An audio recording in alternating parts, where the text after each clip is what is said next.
On the 7th of July, I got into the office at about 7 a.m. in the morning, and I was working on we'd been working on doing some surveillance on something that was unconnected to what happened that day. And I was reviewing the surveillance product that we had, and I suppose I'd been in the office a couple of hours. There was hardly anyone there. You know, normally the office is buzzing. There's lots of people in it. Perhaps it was perhaps an office of 40 people, and I was the only one there. There were a couple of reasons for that. One, it was holiday season, people were going on holiday, but primarily it was because many of the anti-terrorist branch were in Scotland at the G8 summit at Gleneagles. You know, Tony Blair was there with the other, the other G8 leaders, and there was a possibility that there was going to be an attack at the summit. So they'd sent a lot of our investigative capacity to Gleneagles, and with it had gone a lot of our staff, a lot of our cars, and a lot of our resources were up there in Scotland. So it was very, very quiet.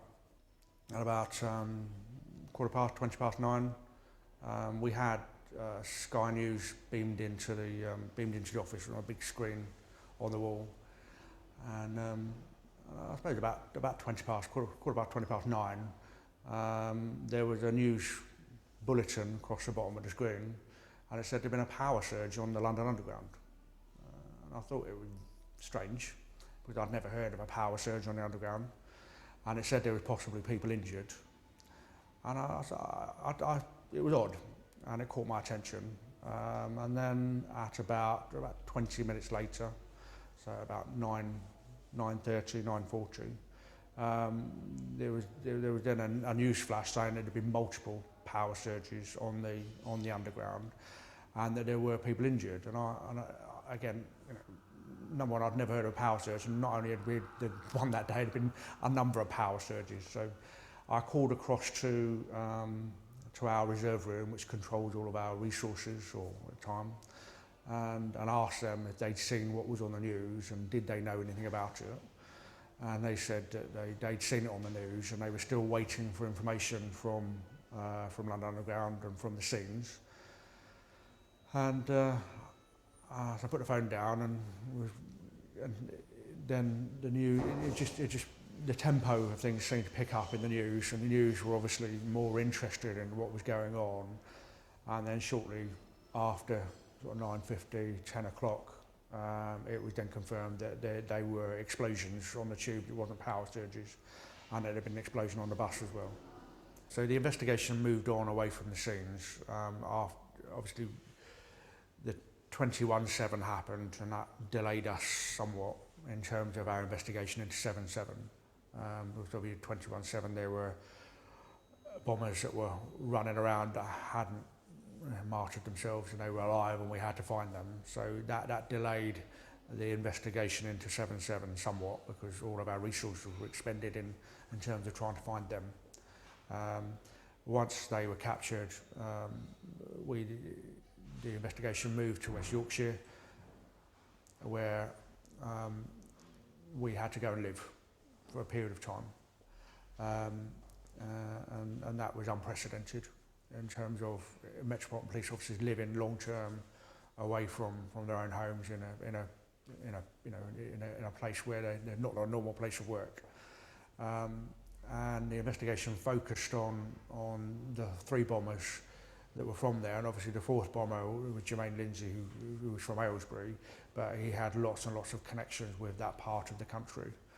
And the investigation was to interview their friends, their family, and that was an absolutely immense task. And obviously we spent an awful lot of time trying to understand if there were other people that were involved in assisting them or helping them, or involved in converting them into from normal Muslims into extremists who wanted to kill people. A month before the bombings, my youngest daughter was born. She was born in June, and I had a couple of weeks off paternity leave. And then I went back to work, and virtually as soon as I went back to work, the bombings happened.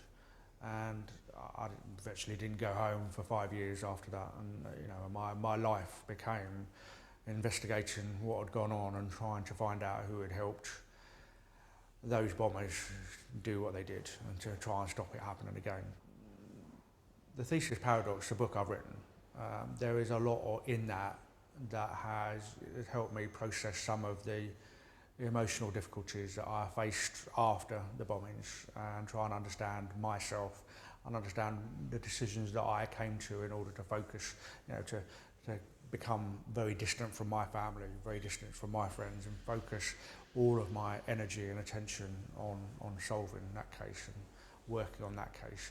And writing the book has sort of given me the opportunity to look back at why I made those decisions and what it was that drove me